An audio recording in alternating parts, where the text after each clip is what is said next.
Hola, vamos a simular nuestro convertidor reductor con esos componentes que hemos ido seleccionando en vídeos anteriores. El esquema de simulación es el que ya hemos ido viendo parte por parte en esos vídeos. Tenemos aquí el MOSFET que hemos seleccionado, es este en concreto. Tenemos aquí el control de ese MOSFET con la modificación que habíamos planteado con respecto al caso ideal, el diodo que hemos seleccionado, el modelo que hemos considerado para esa bobina real basado en una resistencia en serie y una inductancia ideal, y luego el condensador que habíamos dicho que vamos a considerarlo totalmente ideal. Por aquí tenemos la configuración de la simulación, eh, la directiva para incluir la librería del MOSFET y los dos parámetros que solemos definir, que son el ciclo de trabajo y la frecuencia de conmutación. Como podemos ver, el ciclo de trabajo que estoy utilizando no es exactamente el teórico es 0,275, aquí estoy utilizando 0,296. ¿Por qué he tenido que hacer esa modificación? Vamos a verlo. Esto que estamos viendo aquí es la tensión de salida para dos valores de ciclo de trabajo distintos. En rojo sería para 0,275, es decir, el valor teórico, y en verde para 0,296.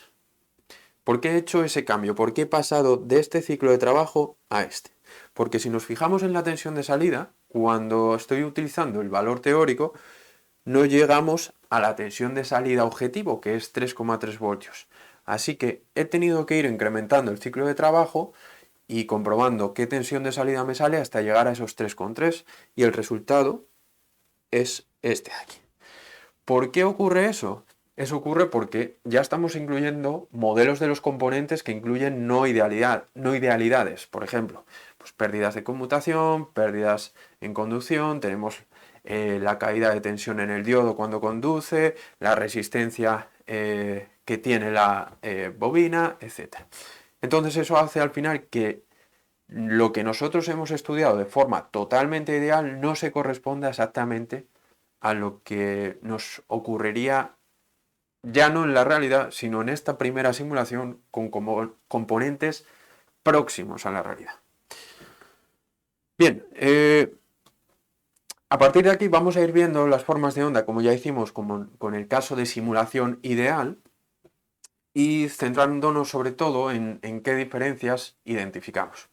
Podemos ver la tensión de salida en detalle, nos fijamos aquí en el eje vertical, que no es de 0 a un valor, sino que ya estamos en torno a 3,3 voltios, y podemos ver que el valor medio de la tensión de salida son 3,3, y el rizado pico a pico no es exactamente el que nos dice la teoría, pero sí que es muy próximo. No es exactamente porque, entre otras cosas, ya hemos modificado un poco el ciclo de trabajo. Otra forma de onda que ya, o otras dos formas de onda que ya comentamos en su momento. Corriente por la bobina, que sería esta de aquí, y corriente de salida. Lo que observamos es que se parece mucho a lo que ya hemos visto. Si lo miramos a simple vista, pues vemos que tenemos un primer estado en el que la corriente de la bobina sube y un segundo estado en el que la corriente por la bobina baja. Esto cuadra con lo que ya vimos de forma ideal. Y además vemos que el valor medio de la corriente por la bobina se corresponde con la corriente de salida, como ya habíamos visto. Sin embargo, si lo mirásemos en detalle y viésemos, por ejemplo, el rizado de corriente pico a pico, de nuevo habría una pequeña diferencia con respecto a la simulación ideal y el análisis ideal. Y también, entre otras cosas, porque ya estamos trabajando a otro ciclo de trabajo. Además, recordemos que el condensador de salida y la inductancia no son exactamente, no tienen los valores exactamente que hemos calculado de forma teórica. El condensador es verdad que aquí no afecta, pero por ejemplo la inductancia sí, y eso va a hacer también que ese rizado pico a pico no sea exactamente el que habíamos estudiado. Vamos a ver aquí la tensión de control arriba, la tensión de control de ese MOSFET, y abajo lo que vamos a dibujar es la tensión que bloquea el MOSFET para ver si lo estamos encendiendo y apagando correctamente. ¿Qué vemos arriba? Pues que encendemos el MOSFET con una tensión en estado alto de 12 y lo apagamos con 0 voltios. Aquí lo que tenemos es un corto. Realmente no tenemos un corto, tendríamos esa RDS-on del MOSFET, y aquí lo que tendríamos es un abierto. Aparentemente se parece bastante a lo que hemos visto de forma ideal. Vamos a, en lugar de dibujar ahora la tensión de control, vamos a dibujar la corriente por ese MOSFET. Así que aquí abajo vamos a mantener la tensión que está bloqueando el MOSFET, y aquí arriba vamos a dibujar la corriente por ese MOSFET. ¿Qué observamos? Bueno, también se parece mucho a lo teórico. Cuando el MOSFET está apagado, la corriente es cero. Cuando el MOSFET está encendido, la corriente es la corriente de la bobina. Pero aquí, por ejemplo, ya estamos viendo una diferencia que va a ser importante. Y es que cuando el MOSFET se enciende, aparece un picotazo en la corriente por ese MOSFET, que el modelo ideal no nos decía que existiese. Hablaremos de ese picotazo más adelante porque es un fenómeno importante que nos va a afectar, por ejemplo, al rendimiento. Vamos a hacer algo parecido con el diodo. Vamos a dibujar arriba la corriente por el diodo y aquí vamos a dibujar la tensión en el diodo. Si nos fijamos en la corriente, pues esa corriente es cero cuando no conduce y la corriente de la bobina cuando conduce. Y si nos fijamos en el apagado, nos aparece un picotazo pero negativo. Ese picotazo es el mismo que nos aparecía en el encendido del MOSFET, pero aquí es en el apagado del diodo. Pero es que esos dos fenómenos, esas dos acciones se producen a la vez y de hecho están relacionados. Hablaremos de ello más adelante. Si miramos la tensión en ese diodo, pues vemos que cuando no conduce soporta la tensión de entrada y cuando conduce la tensión es cero. Realmente no es cero, porque sí que es cierto que aquí podemos asumir que es un circuito abierto, pero aquí este diodo está incluyendo el efecto de la caída de tensión en conducción. Así que aquí no vamos a ver 0 voltios, realmente veríamos aproximadamente menos 0,5 voltios, que es la caída de tensión en conducción del diodo Schottky que hemos seleccionado. De hecho, este fenómeno se ha visto anteriormente.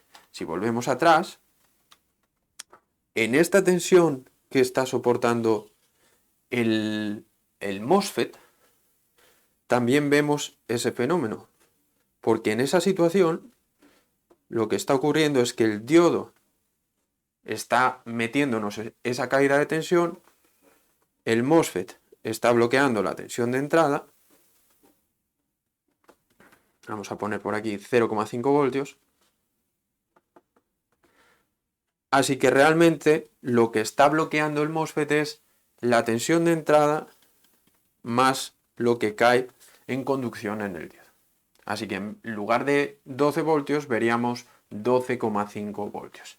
En cualquier caso, bueno, este es un pequeño detalle que en lo que tiene que ver con la tensión de bloqueo del MOSFET no tiene mucha importancia. Sí que tiene importancia sobre todo en esta parte de conducción del diodo y de hecho va a ser un problema importante en cuanto a rendimiento. Bien, para acabar vamos a ver las potencias de salida y de entrada de nuestro convertidor, como ya hicimos en el vídeo de simulación ideal, y vamos a calcular con eso el rendimiento. La potencia de salida pues sigue siendo constante, tenemos tensión y corriente constante a la salida. La potencia de entrada sigue siendo pulsante, ya que el MOSFET solo va a conducir durante D por T switch, es lo que vemos aquí. Y ya vemos a simple vista pues que el picotazo que ya nos ha ido apareciendo muchas veces también nos aparece aquí. Vamos a evaluar las potencias medias. Utilizamos LTSpice y la función de average que vemos aquí. Y así obtenemos que la potencia de salida media, 50 vatios. Hacemos lo mismo con la potencia de entrada y vemos aquí que la potencia de entrada, ojo, ya no son 50 vatios como en el caso de la simulación ideal. Son 56,6 vatios. Es decir, a la carga le estamos dando 50 vatios porque es lo que nos pide, pero de la fuente extraemos 6,6 vatios extra. ¿Dónde están esos 6,6 vatios extra? En pérdidas dentro de mi convertidor. ¿Vale?